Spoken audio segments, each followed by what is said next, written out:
Kasih Allahku sungguh telah terbukti ketika Dia serahkan anaknya. Kasih Allah mau berkorban bagi kau dan aku. Tak ada kasih seperti kasih-Mu.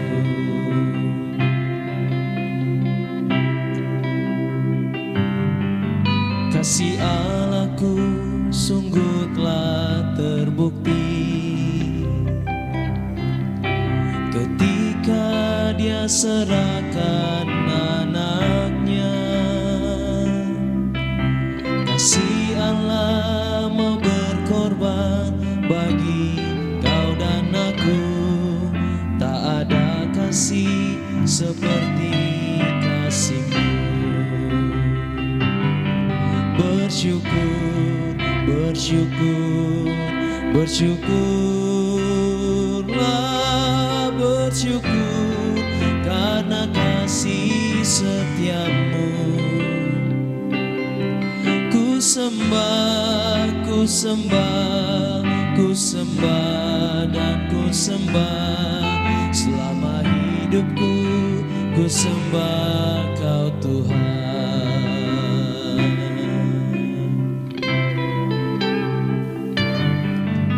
Kasih Allahku sungguh telah terbukti ketika Dia serahkan anaknya. Kasih Allah mau berkorban bagi kau dan aku. Tak ada kasih seperti kasih-Mu. Bersyukur, bersyukur, bersyukurlah, bersyukur karena kasih setia-Mu. Ku sembah, ku sembah, ku sembah dan ku sembah. Selama hidupku ku sembah Kau Tuhan.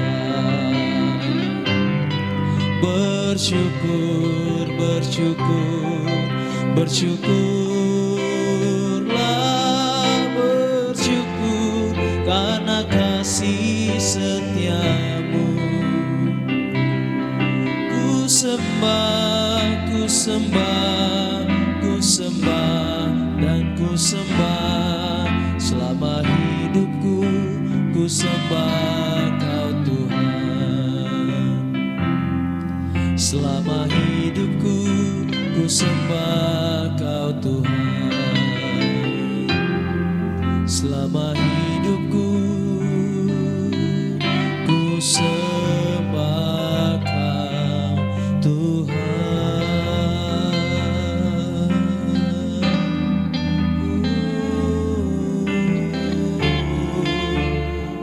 Selamanya Kau sembah Tuhan.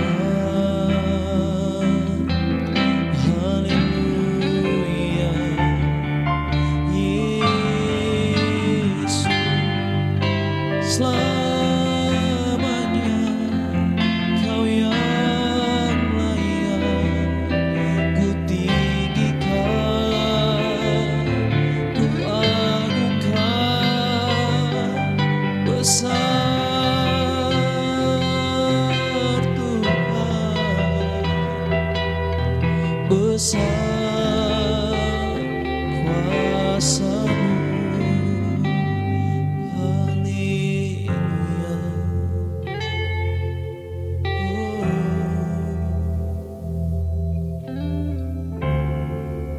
Yesus.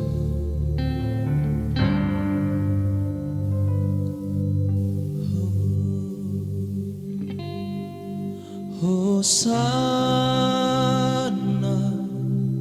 Hosana, aku memuji-Mu Yesus. Haleluya,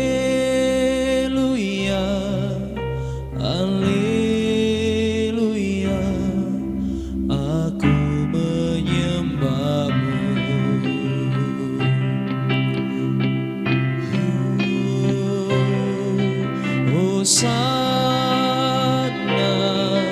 Hosana,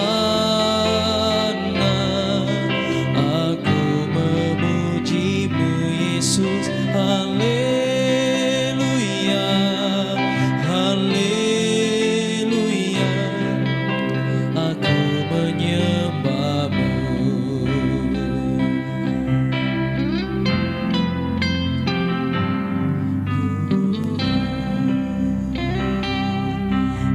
Aku menyembahmu.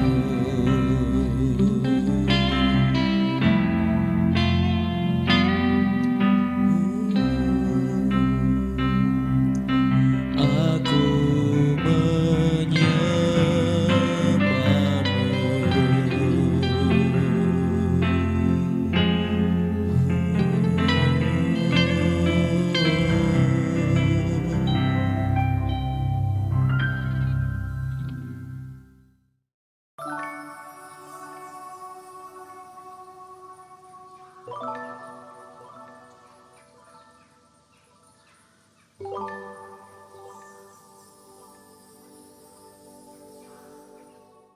Shalom, selamat berjumpa kembali jemaat Tuhan dalam online worship di hari Jumat Agung ini. Nah, ada yang menarik tentang Jumat Agung. Biasanya di negara-negara barat menyebut Jumat Agung dalam bahasa Inggris Good Friday. Ya, good itu baik, Friday itu Jumat. Mungkin ada yang bertanya, apanya yang good, apanya yang bagus, apanya yang baik daripada Jumat Agung? Bukankah hari ini hari kesedihan? Bukankah hari ini hari di mana Yesus disalibkan? Seolah-olah kekristenan dikalahkan lewat kematian dan penyaliban Yesus yang begitu hina di atas bukit Golgota. Apanya yang good dengan hari ini? Tetapi saya teringat firman Tuhan berkata bahwa dia tertikam, Yesus tertikam oleh karena kesalahan pelanggaran kita. Yesus diremukkan oleh karena pemberontakan Anda dan saya. Dan oleh bilur-bilurnya kita menjadi sembuh. Itulah goodness, itulah kebaikan daripada kematian Yesus Kristus. So hari ini bukanlah hari untuk kita berduka, bukanlah hari untuk kita bermuram durja dalam kesedihan, tetapi hari ini adalah hari untuk kita mengucap syukur. Karena hari ini Kristus Yesus telah mati buat kita dan oleh bilur-bilurnya kita dipulihkan, kita diselamatkan, dan kita disembuhkan. Sebelum kita mendengarkan firman Tuhan, mari kita berdoa. Bapa di surga, kami bersyukur untuk hari yang baik, hari yang luar biasa, hari yang penuh berkat bagi kami, hari Jumat Agung, di mana kami bersyukur untuk karya keselamatan yang telah Engkau kerjakan bagi kami, Tuhan Yesus, di atas kayu salib. Terima kasih untuk karya salib-Mu yang begitu dahsyat dan begitu hebat bagi kami. Engkau menang bagi kami lewat kematian-Mu. Kami dihidupkan dan kami diselamatkan. Oleh karena itu kami membuka hati dan kehidupan kami. Mempersilakan Engkau berbicara secara spesial bagi kami lewat kebenaran firman-Mu di hari yang sangat baik ini. Urapi hamba-Mu Roh Kudus dan urapi setiap kami, supaya dapat menangkap dengan penuh pengertian dan iman setiap kebenaran firman Tuhan. Dalam nama Tuhan Yesus Kristus. Haleluya, haleluya. Amin, amin, amin. Saya ajak kita untuk melihat Matius 26 ayat 26 sampai 28. Sekali lagi Matius 26 ayat 26 sampai 28. Saya bacakan firman Tuhan demikian. Dan ketika mereka sedang makan, Yesus mengambil roti, mengucap berkat, memecah-mecahkannya, lalu memberikannya kepada murid-muridnya, dan berkata, ambillah, makanlah, inilah tubuhku. Sesudah itu ia mengambil cawan, mengucap syukur, lalu memberikannya kepada mereka dan berkata, minumlah kamu semua dari cawan ini. Ayat 28, sebab inilah darahku, darah perjanjian yang ditumpahkan bagi banyak orang untuk pengampunan dosa. Amin, amin, amin. Nah, ada satu sisi lain dari perjamuan terakhir Tuhan Yesus yang diadakan bersama dengan murid-muridnya, dan saya ajak untuk kita renungkan di hari yang spesial Jumat Agung ini. Saya ingin memberikan tema untuk apa yang menjadi perenungan kita, yaitu ubah komposisi perkataanmu. Sekali lagi, ubah komposisi perkataanmu. Saudara, Tuhan Yesus sedang mengalami masa-masa yang sangat genting, detik-detik untuk dia meminum cawan yang diberikan Bapa kepadanya, dan dia hendak mati dalam kondisi yang sangat menyedihkan, mengerikan, dan juga mengenaskan. Tetapi kemudian ada satu hal yang luar biasa ketika Yesus mengadakan perjamuan terakhir, the last supper dengan murid-muridnya. Maka yang Yesus lakukan adalah di saat-saat yang paling genting, di saat-saat yang paling menyedihkan, Yesus mengangkat roti dan cawan. Dia mengucap berkat dan mengucap syukur. Yesus tidak sama sekali mengeluh tentang kondisi, tentang keadaan, bahkan penderitaan yang sebentar lagi akan dialaminya dengan begitu pahit dan sangat mengenaskan. Tetapi Yesus dalam kondisi yang under pressure yang begitu hebat sekalipun, Yesus memilih untuk tetap apa? Yes, mengucap berkat dan juga mengucap syukur. Saudara, betapa hebatnya dampak dari sebuah perkataan. Alkitab telah mewanti-wanti kita, jauh-jauh hari ada sebuah warning dari Amsal 18 ayatnya yang ke-21. Amsal 18 ayat 21 bahwa yes, hidup dan mati itu ada di bawah kuasa lidah. Ada satu terjemahan yang menarik dari bahasa Indonesia sehari-hari. Lidah mempunyai kuasa untuk menyelamatkan hidup atau merusaknya. Orang harus menanggung akibat ucapannya. Amsal 18 ayat 21 izinkan saya kutip dari terjemahan bahasa Inggris The Message.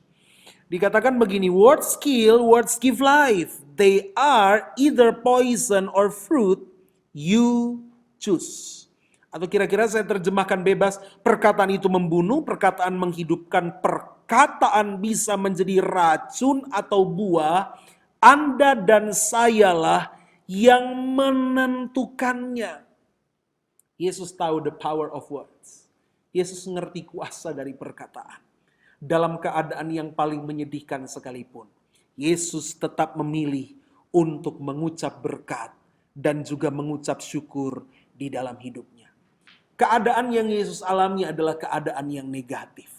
Dan mungkin itu juga yang hari-hari ini sedang kita alami. Tetapi saya percaya bahwa Allah turut bekerja dalam segala hal untuk mendatangkan kebaikan. Ada salah satu jemaat yang berkata kepada saya, Gembala, baru kali ini di tahun ini betul-betul minggu-minggu sengsara itu benar-benar sengsara. Dan bukan cuma sengsara aja, tapi sengsara banget. Tenang saudara, dalam keadaan paling negatif sekalipun, Yesus sudah memberikan contoh. Yesus sudah memberikan teladan kepada kita. Jangan ngomong yang negatif. Jangan mengeluh, jangan bersungut, jangan mengasihani diri. Tetap mengucap berkat, tetap mengucap syukur. Apapun keadaanmu, ucapkanlah berkat dan ucapkanlah syukur. Yang menarik saudara bahwa Yesus mengucap berkat itu kapan? Ketika dia mengangkat roti yang adalah tubuhnya. Yesus mengucap berkat kemana? Ke tubuhnya. Tubuh Kristus itu adalah fellowship orang-orang yang percaya. So kemana kita harus mengucapkan berkat? Kepada saudara-saudara seiman kita. Orang-orang yang ada di sekeliling kita, mereka layak untuk mendapatkan kata-kata berkat. Bukan kata-kata penghakiman, bukan kata-kata kutuk. Yesus mengucap syukur kemana? Ketika dia hendak mengangkat cawan yang berisi anggur yang adalah darahnya. Artinya mengucap syukur itu up, ke atas, kepada Bapa di surga. Maka ucapan syukur kita harus naik kepada Tuhan, sebaliknya ucapan berkat kita itu horizontal. Arahnya kepada orang-orang yang ada di sekitar kita.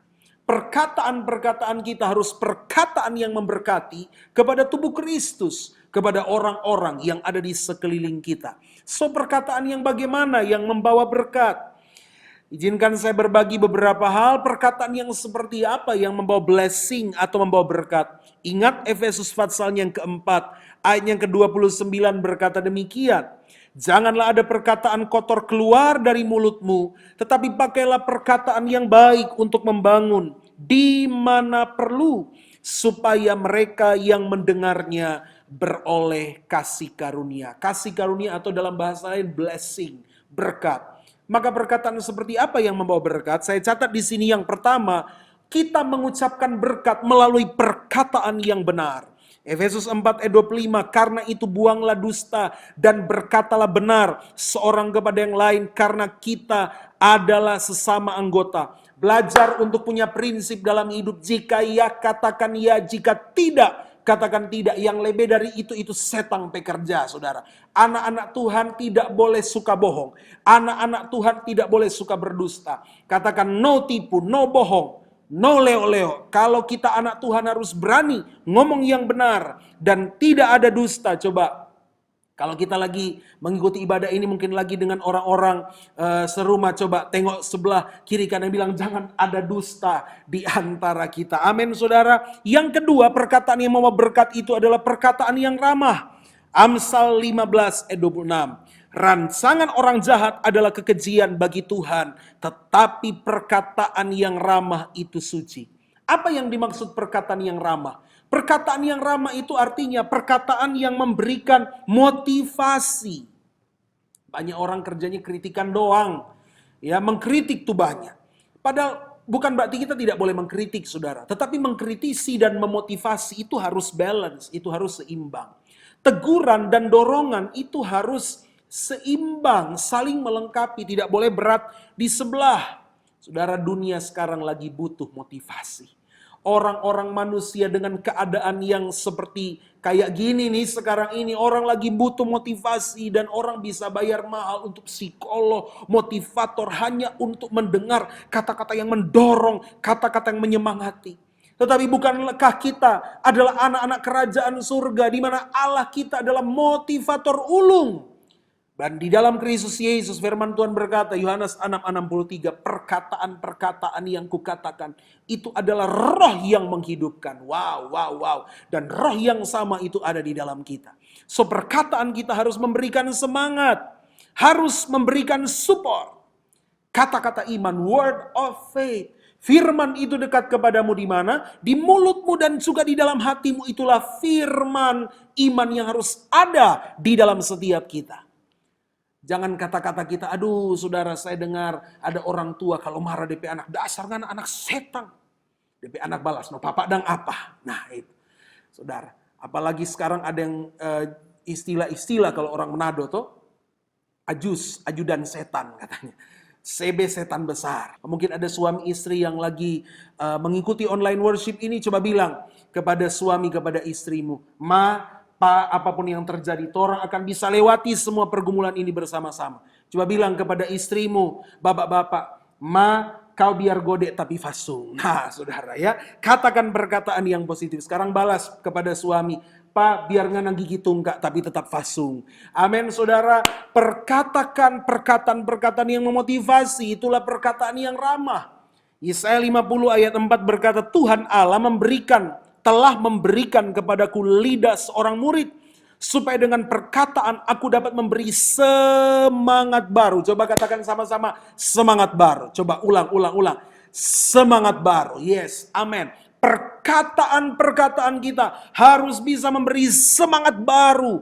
Kepada siapa? Kepada orang yang letih lesu. Artinya apa? Perkataan anak-anak Tuhan adalah perkataan yang memberikan solusi. Perkataan yang memberi jalan keluar. Bukan perkataan yang bikin tambah ruwet permasalahan. Please saudara, anak Tuhan itu harus jadi problem solver. Bukan problem maker. Ada amin, ada haleluya. Perkataan yang ramah itu menenangkan, mendamaikan saudara. Makanya saya ingat kan perkataan yang ramah.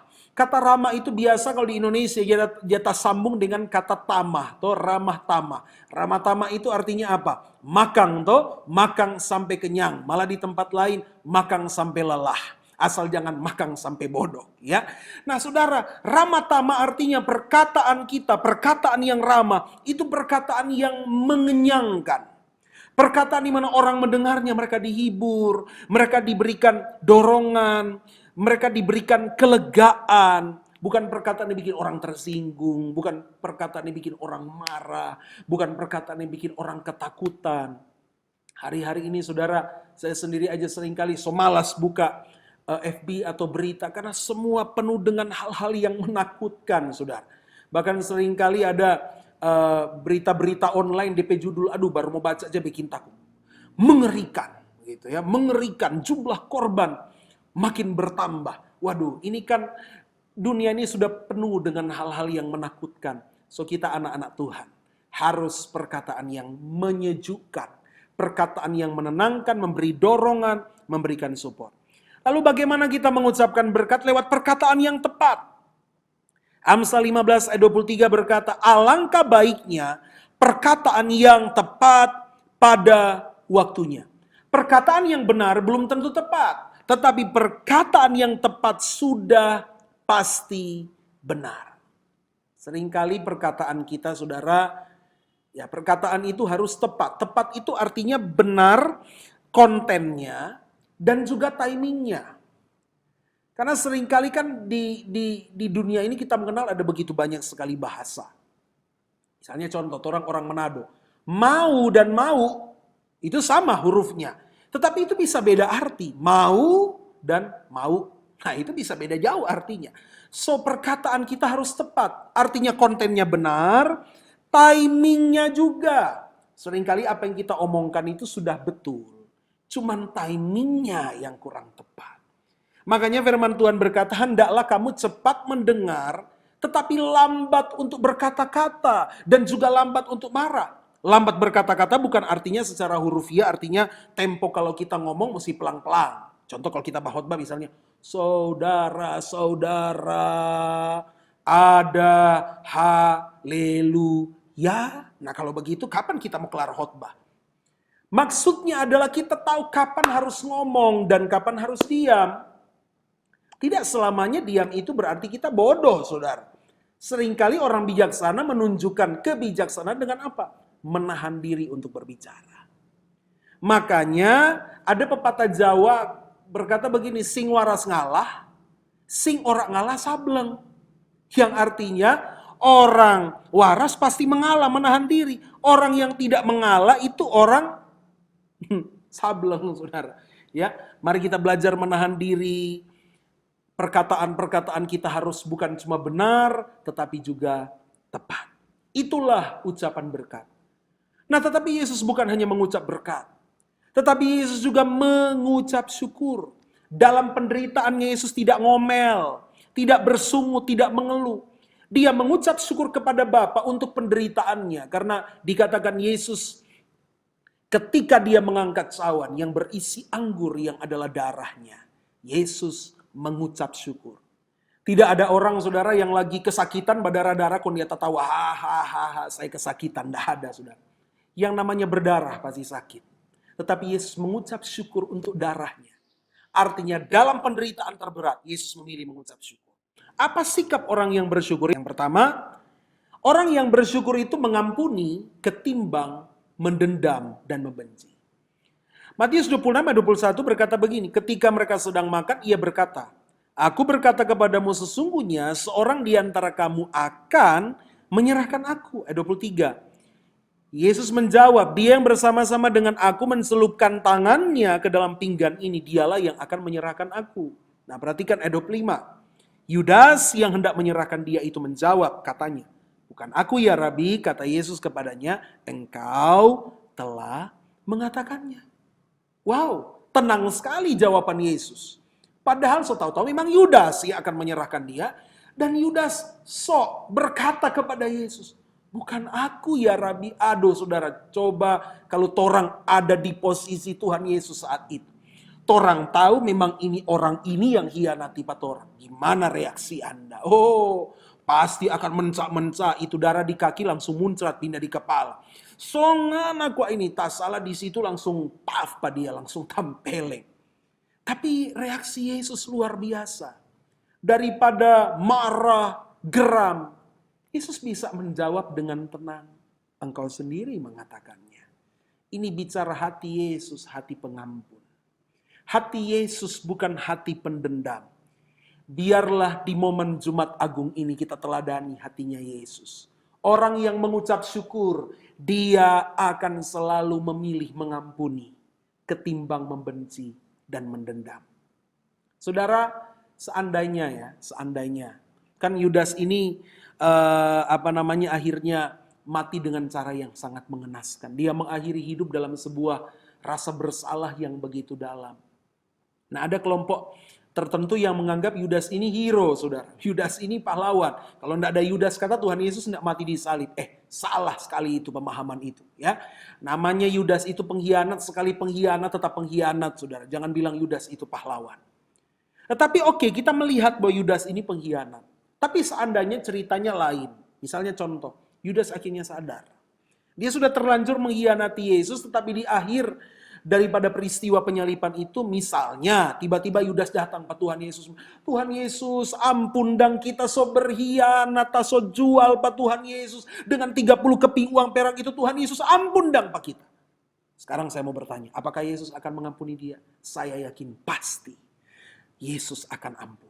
Cuman sayang Yudas tidak memilih jalan itu untuk datang bertobat minta ampun. Seandainya Yudas mau bertobat, dia akan diampuni, saudara. Karena hati Yesus bukan hati membenci, bukan hati pendendam, hati mengampuni. Inilah teladan dari orang yang bersyukur, saudara. Mengampuni ketimbang mendendam dan membenci. Yang kedua, sikap orang yang bersyukur. Melihat hasil akhir yang bahagia atau happy ending ketimbang proses yang menyakitkan. Matius 26 ayat 28. Yesus berkata begini, sebab inilah darahku, darah perjanjian yang ditumpahkan bagi banyak orang untuk pengampunan dosa. Ayat 29, akan tetapi aku berkata kepadamu, mulai dari sekarang aku tidak akan minum lagi hasil pokok anggur ini, sampai pada hari aku meminumnya, yaitu yang baru bersama-sama dengan kamu dalam kerajaan Bapakku. Wow, inilah yang Yesus lihat, saudara. Dia tidak lihat, aduh kita mau dicambuk, kita mau dipaku, kita mau menderita tergantung sebagai seorang sosok yang begitu hina dina di atas kayu salib. Nyanda Yesus tidak lihat penderitaan itu. Yesus tidak lihat proses yang menyakitkan. Yesus tertuju ke kekekalan. Eternal glory, dia melihat bahwa ada Anda dan saya, pribadi-pribadi yang sudah diselamatkan, akan duduk seperjamuan bersama-sama dengan dia di dalam kerajaan Bapa yang kekal. Wow, inilah yang Yesus lihat. Orang kalau hatinya bersyukur, dia tidak lihat penderitaan yang menyakiti. Saudara, saya tahu memang hari-hari ini hari-hari yang berat for orang semua. Tapi belajar orang melihat ke atas. Alkitab berkata, pemazmur bilang, aku melayangkan mataku ke gunung-gunung. Dari mana akan datang pertolonganku? Oh, kanan orang lihat gunung. Oh, kiri gunung. Belakang gunung, depan gunung. Waduh, kita dikelilingi dengan gunung. Artinya seolah-olah tidak ada yang bisa menolong kita. Tetapi pada kondisi itulah pemazmur melihat ke atas dan dia berkata, pertolonganku datang dari Tuhan yang menjadikan langit dan bumi. Kita akan alami pertolongan Tuhan pada akhirnya. Saudara yakin? Amin? Amin? Amin? Pertolonganmu begitu ajaib, kau telah memikat hatiku di saat aku tak sanggup lagi.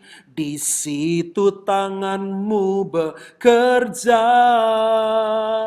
Pertolonganmu begitu ajaib, kau telah memikat hatiku.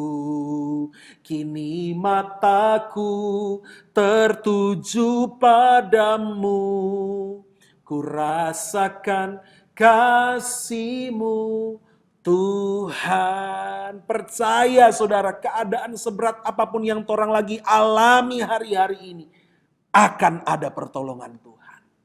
Asalkan kita belajar lihat happy endingnya, jangan lihat persoalannya, saudara. Jangan percaya apa kata manusia tentang kita.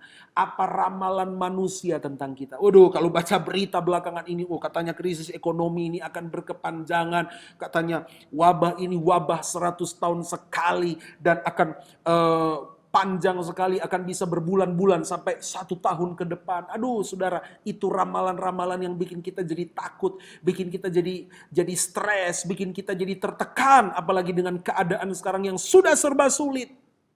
Jangan percaya ramalan-ramalan manusia. Aduh, torang kuat pendeta, gembala, torang kuat ini. Duh, tompe rumah tangga ini kok jadi begini karena torang salah kaweng. Tapi laki Scorpio kita apa itu singa Leo. Makanya satu babisa, satu bataring. Makanya tidak pernah akur. Stop percaya ramalan-ramalan bintang itu.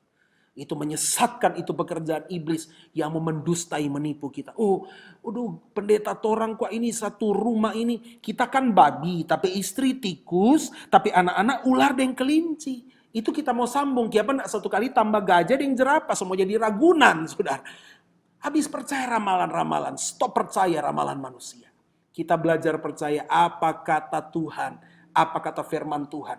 Bahwa rancangannya bagi kita itu damai sejahtera, bukan rancangan kecelakaan. Boleh yang setuju berkata amin? Haleluya. Dan yang ketiga, terakhir, sikap orang yang bersyukur adalah tetap tenang, damai, sukacita, ketimbang panik dan emosional. Sekali lagi, tetap tenang, damai, sukacita, ketimbang panik dan emosional. Satu hal yang menarik, saudara, ayat 20-21, Matius 26. Perhatikan. Setelah hari malam, Yesus duduk makan bersama-sama dengan ke-12 murid itu. Ini Yesus lagi mau masuk dalam penderitaan yang besar. Mungkin kalau orang biasa, so tertekan, so kurung diri di kamar. Tapi Yesus malah duduk dan apa? Makan. Itu artinya apa? Yesus hadapi dengan sukacita. Dia tidak stres, saudara. Dia tetap tenang, hatinya tetap damai. Dan ketika mereka sedang makan, ia berkata, ayat 21. Aku berkata kepadamu sesungguhnya, seorang di antara kamu akan menyerahkan aku. Perhatikan ayat 22. Dan dengan hati yang sangat sedih, berkatalah mereka seorang demi seorang kepadanya. Bukan aku ya Tuhan. Coba, siapa yang hatinya sedih? Siapa yang hatinya sedih di sini? Yesus? Bukan. Murid-muridnya. Saya jadi bertanya, ini siapa sebenarnya yang mau mati? Siapa sebenarnya yang mau menderita? Ini siapa yang menderita? Siapa yang sedih? Siapa? Itu kan harusnya kan yang bersangkutan dong. Yang akan menderita kan yang sedih. Terbalik. Yesus mah santai. Sukacita. Hatinya tetap damai. Inilah teladan yang saudara kita ambil. Orang yang bersyukur. Dia tidak panik, dia tidak emosional. Hari-hari ini memang saudara hari-hari yang bikin orang bisa jadi panik, bisa jadi emosional. Kita memang makhluk yang Tuhan ciptakan punya emosi, tapi bukan berarti kita harus emosional. Tetap jaga hati, tetap tenang, tidak usah panik. Tetap pelihara damai sejahtera Kristus itu harus memerintah. Dan kalau damai sejahtera Kristus itu berkuasa dalam hidup kita, dikatakan damai sejahtera Allah yang melampaui segala akal. Apa artinya melampaui segala akal? Artinya damai sejahtera yang tidak masuk akal. Anak enggak dadoi, tapi kok kayaknya wajahnya penuh sukacita. Itulah yang namanya tidak masuk akal. Kalau orang banyak doi kemudian dia senang-senang, itu masuk akal. Tapi kalau orang lagi kekurangan, dompet tebal tapi tebal dengan kertas-kertas, lalu tetap dia bersukacita, itu namanya tidak masuk akal. Itulah damai sejahtera yang diberikan Tuhan Yesus kepada kita, yang melampaui akal. Dan itu semua dimulai dari mana? Filipi 4 ayat 6. Mengucap syukur dalam segala hal. Apapun yang terjadi dalam hidup kita hari-hari ini, tetap ucapkan berkat dan tetap ucapkan syukur dalam segala hal. Maka kita akan melihat perkara-perkara yang baik dari surga akan terjadi dalam hidup kita. Sekali lagi, ubah komposisi perkataan kita mulai hari ini. Mari kita berdoa. Terima kasih Tuhan Yesus. Engkau telah mengajar, mengingatkan kepada kami lewat kebenaran firman. Supaya kami menjaga perkataan kami. Tuhan, kami tahu ini hari-hari yang tidak baik. Ini hari-hari yang serba penuh tekanan. Ini masa-masa sukar di mana firman-Mu sedang digenapi ya Tuhan. Tetapi apapun yang terjadi, kami mau belajar seperti Yesus. Tidak mengucapkan kata-kata negatif, tapi kami mau ucapkan berkat dalam nama Yesus. Kami ucapkan berkat atas hidup kami. Kami ucapkan berkat atas keluarga kami. Kami ucapkan berkat atas suami, istri, anak-anak, orang tua kami. Kami ucapkan berkat atas kota Manado. Kami ucapkan berkat atas Indonesia. Kami ucapkan berkat atas bangsa-bangsa. Kami ucapkan berkat atas gereja lokal kami, GBI Sutomo. Kami ucapkan berkat untuk pemimpin-pemimpin rohani kami. Kami ucapkan berkat untuk saudara-saudara seiman, keluarga-keluarga rohani kami. Dan kami belajar mengucap syukur di dalam segala hal. Apapun terjadi kami tetap berkata, Yesus Engkau yang terbaik. Yesus Engkau sungguh baik, sangat baik. Engkau tidak pernah tidak baik buat kami.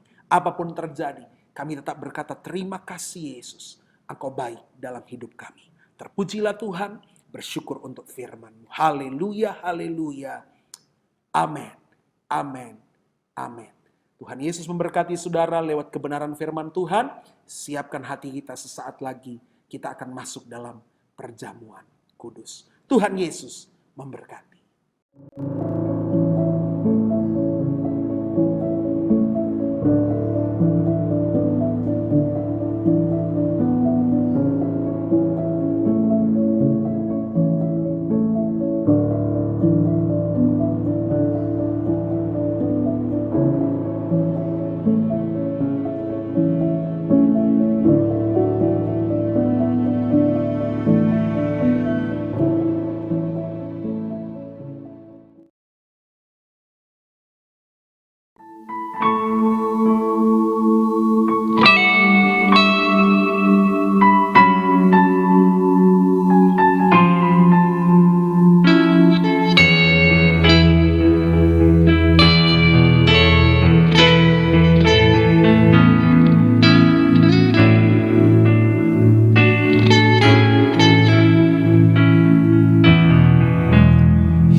Yang putus asa tak berarti, jalan dengan tanpa harapan, namun tangan yang berlubang paku menjamah jadi hidup baru, dan kayu yang kasar mengubahkan jalan hidup yang penuh kegagalan. Puji Dia selama-lamanya, sebab salib mengubah hidupku, dan ku yakin darah Yesus yang suci sudah mengalir di Kalvari.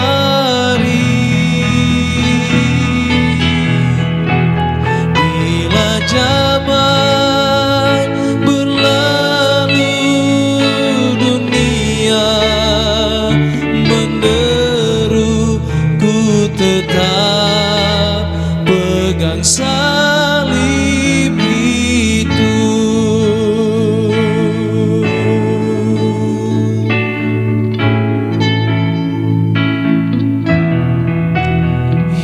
Hidup yang putus asa tak berarti, jalan dengan tanpa harapan,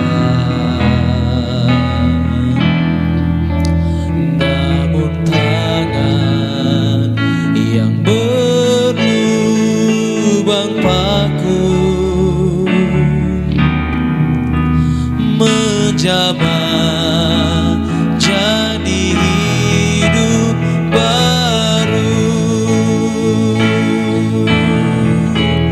dan kayu yang kasar mengubahkan jalan hidup yang penuh kegagalan.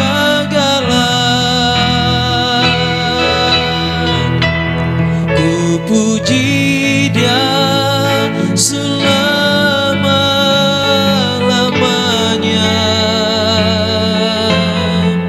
sebab salib mengubah hidupku,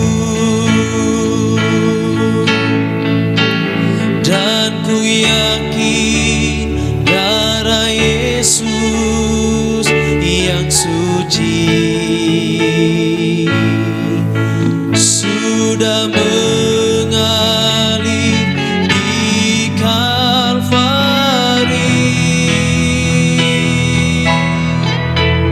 Bila zaman berlalu, dunia menderu, ku tetap pegang salib itu, dan ku yakin darah Yesus yang suci sudah mengalir di Kalvari.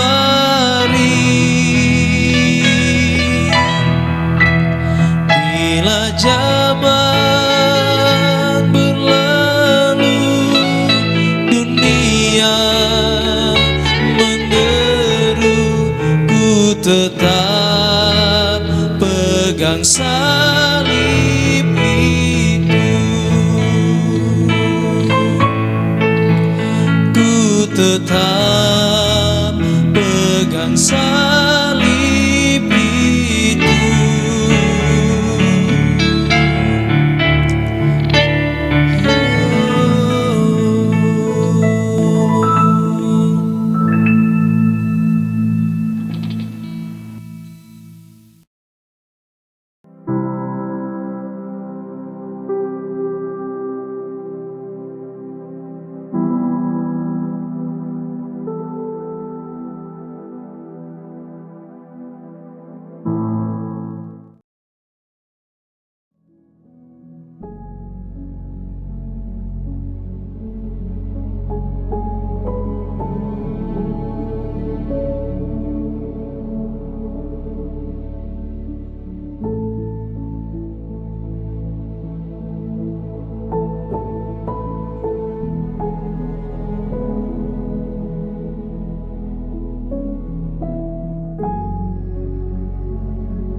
Bapak Ibu Saudara jemaat Tuhan yang mengikuti online worship dalam ibadah Jumat Agung ini, saatnya kita akan mempersiapkan hati dan kehidupan kita untuk menyatu dengan tubuh dan darah Yesus Kristus lewat sakramen perjamuan asa yang kudus. Oleh karena itu, mari persiapkan hati dan kehidupan kita untuk kita bersatu dengan tubuh dan darah Kristus di saat ini. Mari kita teduhkan hati di hadapan Tuhan, bereskan segala sesuatu yang masih mengganjal di dalam hati dan hidup kita. Kalau ada dosa, mari kita bertobat. Kalau ada akar pahit, mari kita lepaskan pengampunan. Supaya perjamuan kudus ini benar-benar menjadi berkat bagi kehidupan kita.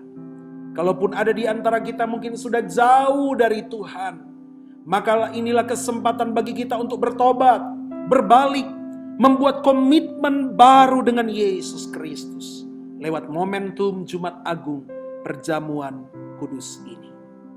Haleluya, haleluya. Firman Tuhan berkata, jadi barang siapa dengan cara yang tidak layak makan roti atau minum cawan Tuhan, ia berdosa terhadap tubuh dan darah Tuhan. Karena itu hendaklah tiap-tiap orang menguji dirinya sendiri, dan baru sesudah itu ia makan roti dan minum dari cawan itu. 1 Korintus 11 ayat 27 dan 28. Mari persiapkan perlengkapan untuk kita melakukan perjamuan kudus. Hosti dan anggur atau roti dan anggur pastikan sudah ada di dalam jangkauan kita. Dan mari kita akan persiapkan hati kita untuk melakukan sakramen perjamuan asa yang kudus. Pertama, mari kita mengambil hosti, saudara, atau roti, atau crackers. Di tangan kanan kita, mari kita angkat ke atas. Dan kita dengarkan firman Tuhan. Sebab apa yang telah kuteruskan kepadamu telah aku terima dari Tuhan, yaitu bahwa Tuhan Yesus pada malam waktu ia diserahkan mengambil roti, dan sesudah itu ia mengucap syukur atasnya. Ia memecah-mecahkannya dan berkata, inilah tubuhku yang diserahkan bagi kamu, perbuatlah ini menjadi peringatan akan aku. Mari saudara kita makan roti atau hosti yang adalah tubuh Tuhan Yesus dengan ucapan syukur, dengan iman di dalam nama Tuhan Yesus Kristus. Haleluya.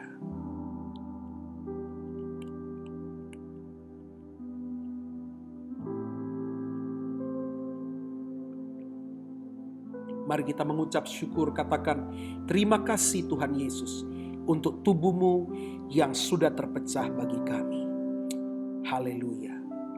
Saatnya kita mengambil cawan yang berisi anggur, saudara. Kita boleh angkat dengan tangan kanan di atas kepala kita. Kita dengarkan firman Tuhan. Demikian juga ia mengambil cawan sesudah makan, lalu berkata, cawan ini adalah perjanjian baru yang dimeteraikan oleh darahku. Perbuatlah ini setiap kali kamu meminumnya, menjadi peringatan akan aku. Mari kita minum darah Yesus Kristus dengan iman, dengan mengucap syukur di dalam nama Tuhan Yesus Kristus. Haleluya.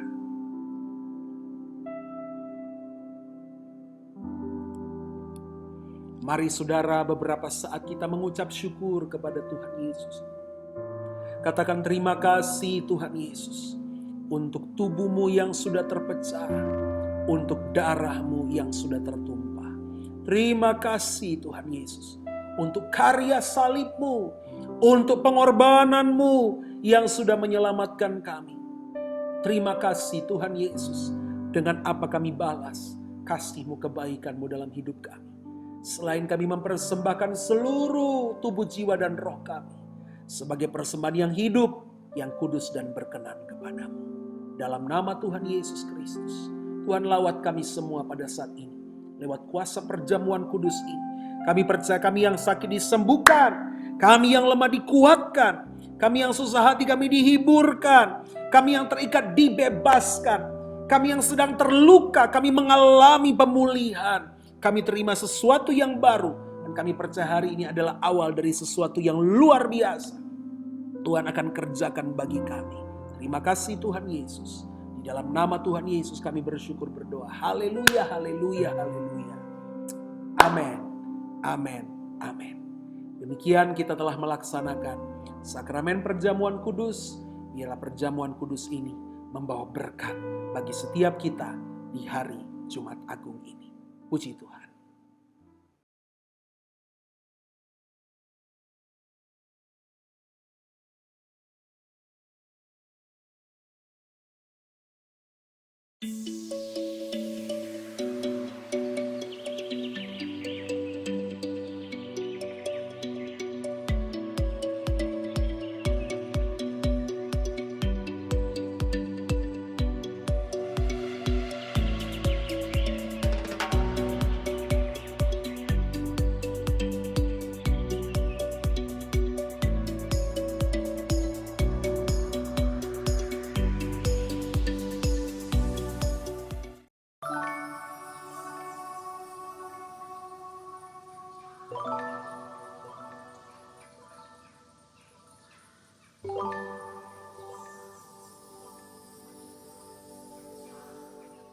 Saudara, kita sudah ada di penghujung daripada online worship Jumat Agung ini. Mari kita akan berdoa untuk menutup kebersamaan kita dalam ibadah pada saat ini. Terima kasih Tuhan Yesus, kami bersyukur kami boleh beribadah Jumat Agung bersama-sama lewat online worship ini. Dan kami percaya dimanapun kami berada saat ini, Tuhan Yesus hadir di antara kami. Dan Roh Kudus sudah menjamah, melawat dan memulihkan kehidupan kami. Tuhan, kami terus berdoa untuk bangsa dan negara kami Indonesia. Sekali lagi dalam usaha untuk memerangi virus Tuhan corona. Tuhan tolong segala upaya yang sedang dilakukan. Semua doa yang telah dinaikkan Tuhan dari segala arah, segala penjuru, segala lapisan masyarakat. Biarlah terakumulasi dan naik ke hadapan hadirat-Mu. Dan kami percaya virus ini akan segera berhenti menyebar. Jumlah korban akan semakin sedikit hingga tidak ada sama sekali. Kami akan lihat negara kami terbebas dari wabah ini. Dan setiap lutut akan bertelut. Setiap lidah akan mengaku Yesus adalah Tuhan bagi kemuliaan Allah Bapa.